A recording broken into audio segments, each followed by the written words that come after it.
आत्मवंदन। मैं संजू सिंह आप सबके सामने शिव पुराण श्रावण मास में मैं इसका पाठ कर रही थी और मैं चाहती हूँ कि आप भी इसका श्रवण करें। तो मैं शुरू करती हूँ। तुमेव माता च पिता तुमेव, तुमेव बंधु च सखा तुमेव, तुमेव विद्या द्वरणम तुमेव, तुमेव सर्वम मम देव देव। मैं श्री गणपत महाराज से अनुमति चाहती हूँ कि मैं इस पुराण का कथन कर सकूँ। वो मुझे शक्ति प्रदान कर रहे हैं। माँ पार्वती और भोले शंकर मुझे आशीष दे रहे हैं और सभी देवगण को मैं अपने साथ आमंत्रित करती हूँ कि वो सब मेरे साथ अंग संग रहें और मुझे इस श्रवण पाठ करने में आगे बढ़ा रहे हैं। तो मैं ये पाठ शुरू करती हूँ।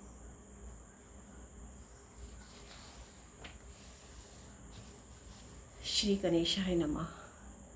श्री शिव पुराण महात्मा। भवाब्धिमग्नं दीनं मा समुद्र भवानर्वाता कर्मग्रहा गृहीतांग दासोहम त्वशंकरा। शौनक जी के साथ साधन विषयक प्रश्न करने पर सूत जी का उन्हें शिव पुराण उत्कृष्ट महिमा सुनाना। श्री शौनक जी ने पूछा, महाज्ञानी सूत जी, आप संपूर्ण सिद्धांतों के ज्ञाता हैं। प्रभु, मुझसे पुराणों की कथा का सार्वतत्व का विशेष रूप से वर्णन कीजिए। ज्ञान और वैराग्य सहित भक्ति से प्राप्त होने वाले विवेक का वृद्धि कैसे होती है तथा साधु पुरुष किस प्रकार अपने काम, क्रोध आदि मानसिक विकारों का निवारण करते हैं। इस घोर कलिकाल में जीव प्राय असुर स्वभाव के हो गए हैं। उस जीव समुदाय को शुद्ध दैवीय संपत्ति से युक्त बनाने के लिए सर्वश्रेष्ठ उपाय क्या है? आप इस समय मुझे ऐसा कोई शाश्वत साधन बताइए जो कल्याणकारी वस्तुओं में भी सबसे उत्कृष्ट एवं परम मंगलकारी हो तथा पवित्र करने वाले उपायों में भी सर्वोत्तम पवित्र कारक हो। तात वह साधन ऐसा हो जिसके अनुष्ठान से शीघ्र ही अंतकरण की विशेष शुद्धि हो जाए तथा उससे निर्मल चित्त वाले पुरुष को सदा के लिए शिव प्राप्ति हो जाए। श्री सूत जी बोले, मुनिश्रेष्ठ शौनक, तुम धन्य हो, क्योंकि तुम्हारे हृदय में पुराण कथा सुनने का विशेष प्रेम एवं लालसा है। इसलिए मैं शुद्ध बुद्धि से विचार कर तुमसे परम उत्तम शास्त्र का वर्णन करता हूँ। वत्स, यह संपूर्ण शास्त्रों के सिद्धांत से संपन्न भक्ति आदि को बढ़ाने वाला तथा भगवान शिव को संतुष्ट करने वाला, कानों के लिए रसायन, अमृत स्वरूप तथा दिव्य, तुम उसे श्रवण करो। मुने, वह परम उत्तम शास्त्र है शिव पुराण, जिसका पूर्व काल में भगवान शिव ने ही प्रवचन किया था। यह काल रूपी सर्प से प्राप्त होने वाले महान त्रास का विनाश करने वाला उत्तम साधन है। गुरुदेव व्यास ने सनत कुमार मुनि का उपदेश पाकर बड़े आदर से संक्षेप में ही इस पुराण का प्रतिपादन किया। इस पुराण के प्रणयन उद्देश्य है कलयुग में उत्पन्न होने वाले मनुष्यों के परम हित का साधन।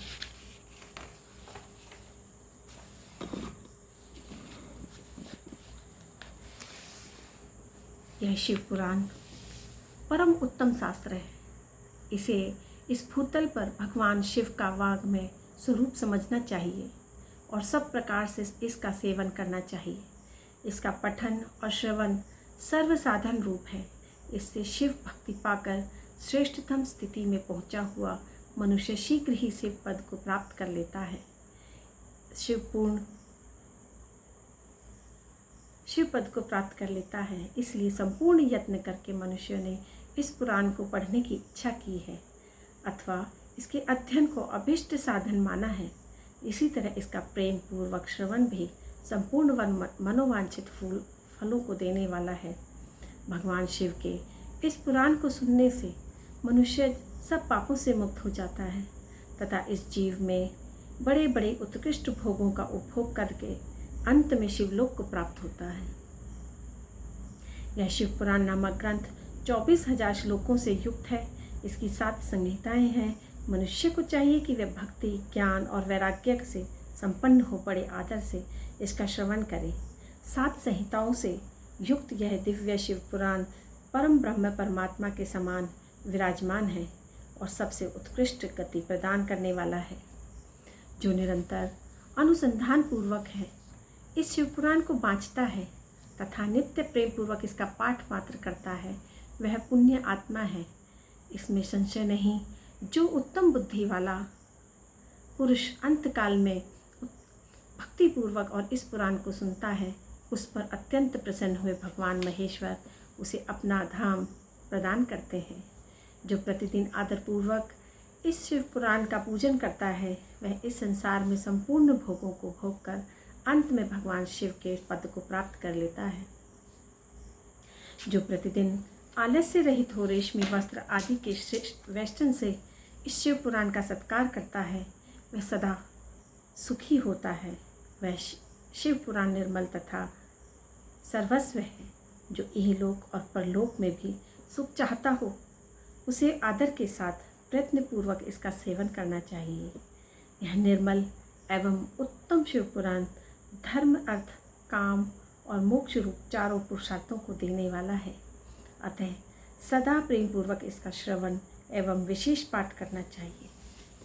ये अध्याय 1 में शिव पुराण के श्रवण से देवराज को शिवलोक की प्राप्ति तथा चंचुलता का पाप से भय एवं संसार से वैराग्य। श्री शौनक जी ने कहा, महाभाग सूत जी, आप धन्य है, परमार्थ तत्व के ज्ञाता हैं। आपने कृपा करके हम लोगों को यह बड़ी अद्भुत एवं दिव्य कथा सुनाई है। भूतल पर इस कथा के समान कल्याण का श्रेष्ठ साधन दूसरा कोई नहीं है। यह बात हमने आज आपकी कृपा से निश्चय पूर्वक समझ ली। सूत जी, कलयुग में इस कथा के द्वारा कौन कौन से पापी शुद्ध होते हैं, उन्हें कृपा पूर्वक बताइए और इस जगत को कृतार्थ कीजिए। श्री सूत जी बोले, जो मनुष्य पापी, दुराचारी, खल, काम, क्रोध आदि निरंतर में डूबे रहने वाले हैं, वे भी इस पुराण को श्रवण पठन करने से अवश्य ही शुद्ध हो जाते हैं। इसी विषय में जानकर मुनि इस प्राचीन इतिहास का उदाहरण दिया करते हैं, जिसके श्रवण मात्र से पापों का पूर्णतया नाश हो जाता है। पहले की बात है, कहीं की रातों के नगर में एक ब्राह्मण रहता था, जो ज्ञान में अत्यंत दुर्बल, दरिद्र, रस बेचने वाला तथा वैदिक धर्म से विमुख था। वह स्नान, संध्या आदि कर्मों से भ्रष्ट हो गया था और वैश्यवृत्ति में तत्पर रहता था। उसका नाम था देवराज। वह अपने ऊपर विश्वास करने वाला और लोगों को ठगा करता था। उसने ब्राह्मणों और क्षत्रियों, वैश्यों, शूद्रों तथा दूसरों को भी अनेक बहानों से मारकर उनका धन हड़प लिया था, परंतु उस पापी का थोड़ा सा भी धन कभी धर्म के काम में नहीं लगा था। वह वैश्यागामी तथा सब प्रकार से आचार भ्रष्ट था। एक दिन घूमता घामता वह देवयोग से प्रतिष्ठानपुर झूसी यानी कि प्रयाग में जा पहुंचा। वहाँ उसने एक शिवालय देखा, जहाँ बहुत से साधु महात्मा एकत्रित हुए थे और देवराज उस शिवालय में ठहर गया। किंतु वहाँ उस ब्राह्मण को ज्वर आ गया और उस ज्वर से उसको बड़ी पीड़ा होने लगी। वहाँ एक ब्राह्मण देवता शिव पुराण की कथा सुना रहे थे। ज्वर में पड़ा हुआ देवराज ब्राह्मण के मुख अरविंद से निकली हुई उस शिव कथा को निरंतर सुनता रहा। 1 मास के बाद वह ज्वर से अत्यंत पीड़ित होकर चल बसा। यमराज के दूत आए और उसे पाशों से बांधकर बलपूर्वक यमपुरी ले गए। इतने में ही शिवलोक से भगवान शिव के पार्षदगण आ गए और उनके गौर अंग कर्पूर के समान उज्जवल थे। हाथ त्रिशूल से सुशोभित हो रहे थे और उनके संपूर्ण अंग भस्म से उद्भासित थे और रुद्राक्ष की मालाएं उनके शरीर को शोभा बढ़ा रही थी। वे सब के सब क्रोधपूर्वक यमपुरी गए और यमराज के दूतों को मार पीट कर बारंबार धमकाकर उन्होंने देवराज को उनके चंगुल से छुड़ा लिया और अत्यंत अद्भुत विमान पर बिठा कर वे जब शिवदूत कैलाश जाने को उद्यत हुए तो उस समय यमपुरी में बड़ा भारी कोलाहल मच गया। उस कोलाहल को सुनकर धर्मराज अपने भवन से बाहर आए।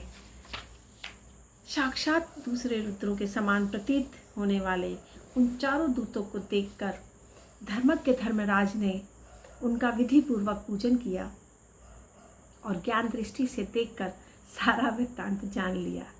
उन्होंने भय के कारण भगवान शिव के उन महात्मा दूतों से कोई बात नहीं पूछी, उल्टे उन सब की पूजा एवं प्रार्थना की। तत्पश्चात वे शिवदूत कैलाश को चले गए। वहाँ पहुंचकर उन्होंने उस ब्राह्मण को दया सागर सांब शिव के हाथों में दे दिया। सौनक जी ने कहा, माँ भाग सूत जी, आप सर्वज्ञ महामते, आपके कृपा प्रसाद से मैं बारंबार कृतार्थ हुआ। इस इतिहास को सुनकर मेरा मन अत्यंत आनंद में निमग्न हो रहा है। अतः अब भगवान शिव में प्रेम बढ़ाने वाली शिव संबंधिनी दूसरी कथा को भी कह दीजिए। श्री सूत जी बोले, शौनक सुनो, मैं तुम्हारे सामने गोपनीय कथा वस्तु का भी वर्णन करूँगा, क्योंकि तुम शिव भक्तों में अग्रगण्य तथा वेद वेत्ताओं में श्रेष्ठ हो। समुद्र के निकटवर्ती प्रदेश में एक वाशकल नामक गांव है।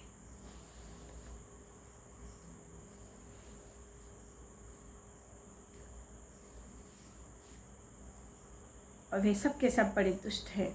उस गांव में वेदवत्ताओं के श्रेष्ठ है। समुद्र के निकटवर्ती प्रदेश में एक वाशकल नामक ग्राम है, जहाँ वैदिक धर्म से विमुख महापापी द्विज निवास करते हैं। वे सब के सब बड़े दुष्ट हैं और उन मन दूषित विषय भोगों में लगा रहता है। वे ना तो देवताओं पर विश्वास करते हैं, न भाग्य पर। वे सभी कुटिल वृत्ति वाले किसान हैं और किसानी करते हैं। भांति भांति के घातक अस्त्र शस्त्र रखते हैं और वे व्यभिचारी और खल हैं। ज्ञान, वैराग्य और सत्य धर्म का सेवन ही मनुष्य के लिए परम पुरुषार्थ है। इस बात को वो बिल्कुल नहीं जानते। सभी पशु बुद्धि वाले हैं। जहाँ के द्विज ऐसे हों, वहाँ के अन्य वर्णों के विषय में क्या कहा जाए। अन्य वर्णों के लोग भी उन्हीं की भांति कुत्सित विचार रखने वाले स्वधर्म विमुख एवं खल हैं।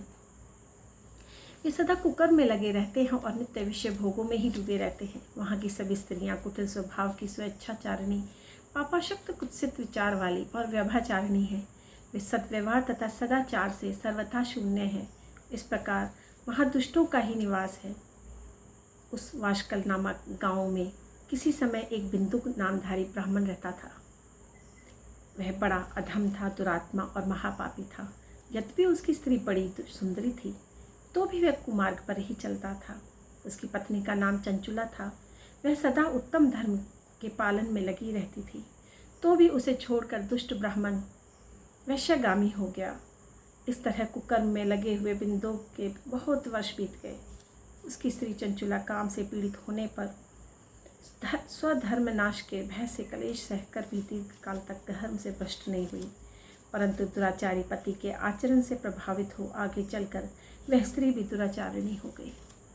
इस तरह दुराचार में डूबे हुए उन मूढ़ चित्त वाले पति पत्नी का बहुत सा समय व्यर्थ बीत गया। तदंतर शूद्र जातीय वैश्य का पति बना हुआ वह दूषित बुद्धि वाला दुष्ट ब्राह्मण बिंदु समय अनुसार मृत्यु को प्राप्त हो नरक में जा पड़ा। बहुत दिनों तक नरक के दुख भोग कर वह मूढ़ बुद्धि पापी विंध्या पर्वत पर भयंकर पिशाच हुआ। इधर उस दुराचारी पति बिंदु के मार जाने पर मूढ़ हृदय चंचुला बहुत समय तक पुत्रों के साथ अपने घर में ही रही। एक दिन देवयोग से किसी पुण्य पर्व के आने पर वह स्त्री भाई बंधुओं के साथ गोकर्ण क्षेत्र में गई। तीर्थयात्रियों के संग से उसने भी उस समय जाकर किसी तीर्थ जल में स्नान किया और फिर वे साधारणतया मेला देखने की दृष्टि से बंधुजनों के साथ इधर उधर घूमने लगी। घूमती घामती किसी देव मंदिर में चली गई और वहाँ उसने एक दैवक के ब्राह्मण के मुख से भगवान शिव की परम पवित्र एवं मंगलकारिणी उत्तम पौराणिक कथा सुनी।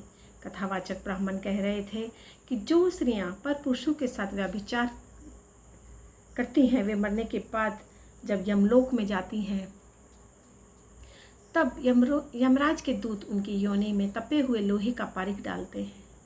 पौराणिक ब्राह्मण के मुख से यह वैराग्य बढ़ाने वाली कथा सुनकर चंचुला भय से व्याकुल हो गई और कांपने लगी।